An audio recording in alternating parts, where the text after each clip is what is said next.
Good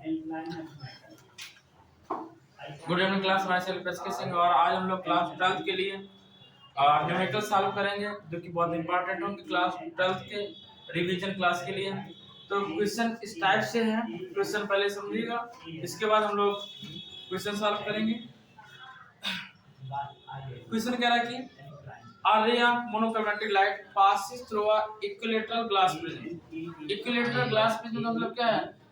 जिस glass prism की तीनों साइड कैसी हो, इक्वल हो, इक्विलेटरल ग्लास प्रिज्म लेंगे, ठीक है ना। कंसीडर करेंगे equilateral glass prism.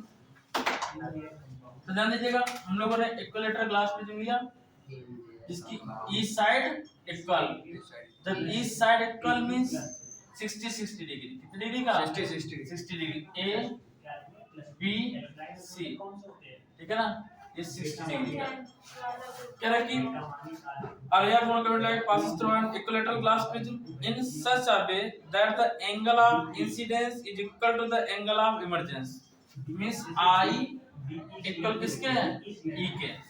I equal E, angle of incidence is equal to the angle of emergence, and each of this angle is 3/4 times the angle of prism। कि prism angle के 3/4 times है, prism angle के 3/4 times है, 3/4 times। Determine the angle of deviation and the refractive index of the glass prism। angle of deviation means delta find करना है। क्या find करना है? डेल्टा फाइंड करना है। और क्या फाइंड करना है? Second point, refractive index mu find करना है। डेल्टा और म्यू कैसा होना चाहिए? ये में डेल्टा और म्यू फाइंड करना है, दो चीजें फाइंड करनी है।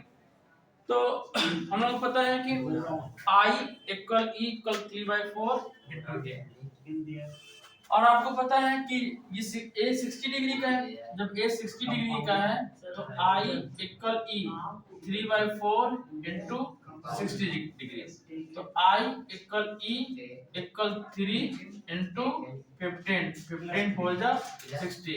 तो I equal E equal 45 degree. कितना डिग्री आएगा? 45 डिग्री। I इक्वल कितना आएगा? 45 डिग्री, ठीक है ना। अब इसके बाद में ये बोल रहा है कि हमें एंगल ऑफ डिवीजन फाइंड करना है। एंगल ऑफ डिवीजन का फार्मूला क्या होता है बताइए? एंगल ऑफ डिवीजन का फार्मूला क्या होता है? डेल्टा कैसे फाइंड करेंगे? फटाफट बोलिए, डेल्टा कैसे फाइंड करेंगे? क्या फार्मूला होता है? Delta M. क्या? डेल्टा एम इक्वल होता है, डेल्टा एम इक्वल होता है I1 प्लस I2। क्या? I1 प्लस I2 की जगह E लिख सकते हो, या तो ये हमने प्रूव करवाया था आपको, I plus E minus R1 plus R2, ठीक है ना। और आपको याद होगा अच्छे से, डेल्टा एम इक्वल I की वैल्यू E के इक्वल है। कितने इक्वल है? E के इक्वल है। और I और E की वैल्यू कितनी निकली है? 45 डिग्री। तो कितना लिखेंगे? 45 डिग्री प्लस 45 डिग्री, ठीक है ना। और R1 प्लस R2 कितना होता है? 2R होता है। कितना होता है? 2R। और 2R किसके इक्वल होता है? Angle of prism. Delta M equal 40 plus 45 90 degree, और 2R की वैल्यू होती है प्रिज्म एंगल ए। तो डेल्टा एम इक्वल आंसर आएगा 90 माइनस 60 डिग्री। तो डेल्टा एम इक्वल हमारे पास आंसर आएगा 30 degree. Finish.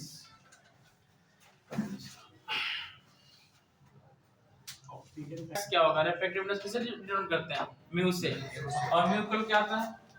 Mu equal sine delta M plus A/2 sine upon sine A/2। तो mu equal sine delta M की value कितनी है? 30 degree, और ए की वैल्यू कितनी है? 60 degree upon 2 sine 60 value 60 degree by 2। तो 90 sine 45 sine 45 degree upon sine 30 degree, sine 45 degree upon sine 30 degree, और साइन 45 वैल्यू क्या है, sin 45 को 1/√2 म्यू इक्वल साइन 45 वैल्यू 1/√2 और साइन 30 वैल्यू कितना है 1/2 तो ऊपर पहुंचेगा, तो म्यू इक्वल कितना क्वेश्चन आ रहा है, ये मैं बंद कर दूं, म्यू इक्वल 2 ऊपर पहुंचेगा, 2 ऊपर पहुंचा अपॉन √2, 2 की वैल्यू √2 इंटू √2 बाई √2 से √2 कैंसिल, तो रिफ्लेक्टिव इंडेक्स वैल्यू है कितनी √2। That's question solve. Next question की ओर, नेक्स्ट क्वेश्चन है कह रहा है कि under what condition does the phenomena of total internal reflection that take place, draw a ray diagram showing how a ray of light deviates by 90 degree after passing through a right angle isosceles triangle। चला कि isosceles triangle है, isosceles triangle क्या होता है, जिसकी दो side equal होती है उसे isosceles triangle बोलते हैं। तो जो दो साइड इक्वल, दो ट्रायंगल इक्वल होंगे, अब ये नहीं कह सकते कितने कितने हैं, ये दोनों एंगल क्या है इक्वल है, ठीक है ना।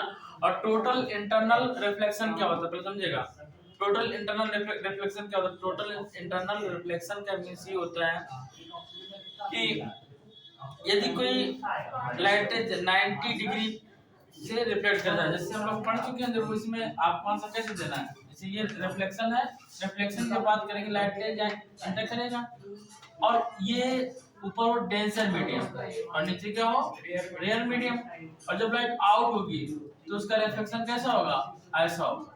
रिफ्लेक्शन कितने डिग्री हो जाएगा 90 डिग्री का, तो इसे बोलेंगे टोटल इंटरनल रिफ्लेक्शन। क्या बोलेंगे, टोटल इंटरनल रिफ्लेक्शन। क्या बोलेंगे, टोटल इंटरनल रिफ्लेक्शन, ठीक है ना। अब इसमें कह रहा है कि जैसे हम लोग यहाँ पे नॉर्मल ड्रा करते हैं, तो नॉर्मल ड्रा किस पे करते हैं 90 डिग्री पे, AB पे 90 डिग्री ड्रा किया यहाँ पे, ठीक है, इसे नॉर्मल कहते हैं। इधर भी नॉर्मल बनेगा 90 डिग्री बनेगा, 90 डिग्री भी बनेगा। तो ये रे यहाँ पे पास हो रही थी, लेकिन हम इसको ऐसे बनाते हैं 90 डिग्री पे, ध्यान दीजिएगा, इसको इस टाइप से 90 डिग्री बनाए, ठीक है ना।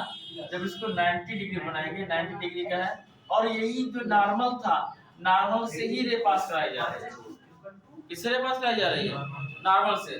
जब नॉर्मल से रे पास कराएंगे तो हमें ये बता, इसमें ये प्रूव करना था कि जो लाइट बाहर निकलेगी तो ये एंगल कितने डिग्री का होगा, तो ये एंगल जो जितना एंगल ए होगा सेम एंगल ये होगा, ठीक है ना।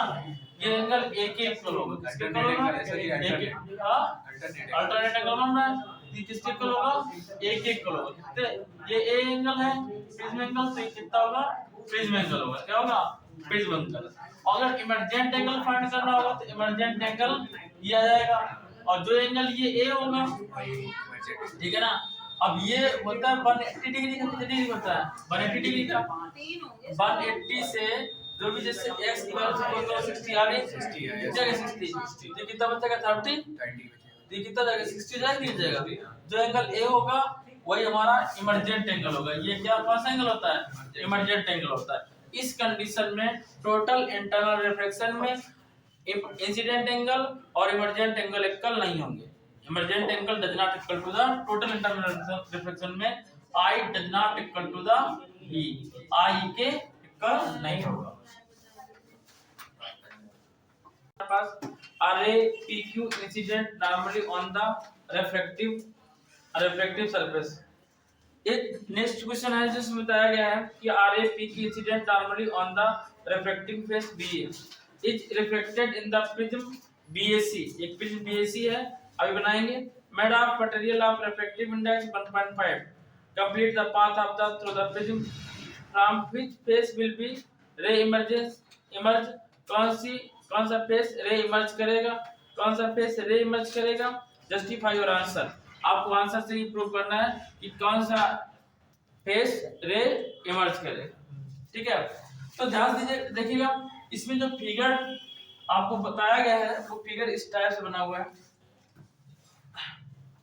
ये परपेंडिकुलर पे जा रहा है, दिस टाइप का है,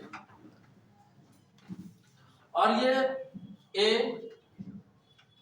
सी बी, दिस इज 90 डिग्री, कितने डिग्री का है 90 डिग्री का है, और बोला कि एंगल बी आड़ा 60 डिग्री, कितने डिग्री का है 60 डिग्री का है, और इस पे पी क्यू पे ये पी पॉइंट है, this is a Q point, P Q face है, इस पे रे इंसिडेंट की जा रही है। अब आपको ये बताना है पी की incident normal on the refracting face B A, B A पे पी क्यू नॉर्मल डाला जा रहा है, ठीक है ना। Refracting in the prism BAC method of material of refractive index 1.5, और जिसका रिफ्रैक्टिव इंडेक्स है म्यू की वैल्यू है वो कितनी है 1.5, रिफ्रैक्टिव इंडेक्स कितना है 1.5, म्यू इक्वल 1.5, तो म्यू इक्वल लिख दिया आपने 1.5। इसके बाद में इक्वेशन बोल रहे हैं कि कंप्लीट द पाथ ऑफ रे थ्रू द प्रिज्म, प्रिज्म के थ्रू जो पाथ बनना उसको कंप्लीट करिए, और आगे कह रहा है कि फ्रॉम व्हिच विल रे इमर्ज, जस्टिफाई आंसर, और कौन सी रे इमर्ज होगी, तो ध्यान समझेंगे इसको हम आगे से बढ़ाएंगे ये दिस टाइप से। तो आपको दिख रहा है कि एसी फेस पे इमर्जेंट रे बनेगी, और बने कितनी डिग्री की, अभी हमने बताया था आपको कि जितना एंगल ये होगा सेम एंगल यहाँ पे बनेगा, सेम एंगल कहाँ बनेगा ये बनेगा, ठीक है ना, दिस इज द नॉर्मल। अब ये एंगल कितना होगा, ये 60 डिग्री का है, ये 90 है, 90 60 कितना होगा 150, तो कितना डिग्री बचा 30 डिग्री, कितना डिग्री बचा 30 डिग्री, तो ये 30 डिग्री का हुआ, कितने डिग्री हो गया ये 30 डिग्री का, तो ये कितने डिग्री का बनेगा दिख रहा ना आपको, यस सर, ये 60 डिग्री का होगा क्योंकि 90 डिग्री का है, कितने डिग्री हो गया 60 डिग्री का। तो ये तो मुझे पता लग गया कि किस फेस पे होगा, एसी फेस पे होगा, ठीक है ना। अब कह रहा है कि इसका रिफ्रैक्टिव इंडेक्स कितना होगा, कह रहा है नेक्स्ट कह रहा है कि size in the angle slit difference diffraction expressed with the slit is increased, how will the size intensity of central bright band be affected, justify. तो इसके लिए हम लोग क्या करेंगे, एक तो ये बता देंगे कि एसी फेस पे बन रहा है, ठीक है ना। दूसरा म्यूजिकल फार्मूला आपको पता है कि साइन आई बाई क्या होता है साइन आर होता है, sine i by sine r, और आपने ये पढ़ा है कि इमर्जेंट एंगल ई किसके इक्वल होता है इंसिडेंट एंगल आई के इक्वल होता है। तो अब ये आप पिछले क्वेश्चन में आपने देखा था, कह रहे थे कि आई के इक्वल नहीं है क्योंकि वहां पे क्रिटिकल कंडीशन थी, कौन सी कंडीशन थी क्रिटिकल वो वाला क्रिटिकल नहीं, जब कोई एंगल 90 डिग्री पे रे पास कराई जाती है तो उसको क्रिटिकल एंगल बोलते हैं, क्या एंगल बोलते हैं क्रिटिकल एंगल। तो यहाँ पे ई की वैल्यू कितनी है 30 डिग्री है, कितनी डिग्री है 30 डिग्री, जब ई 30 डिग्री तो आई कितना होगा 30 डिग्री। हमें आर की वैल्यू फाइंड करनी है, तो आर की वैल्यू फाइंड करनी है, मी की वैल्यू 1.5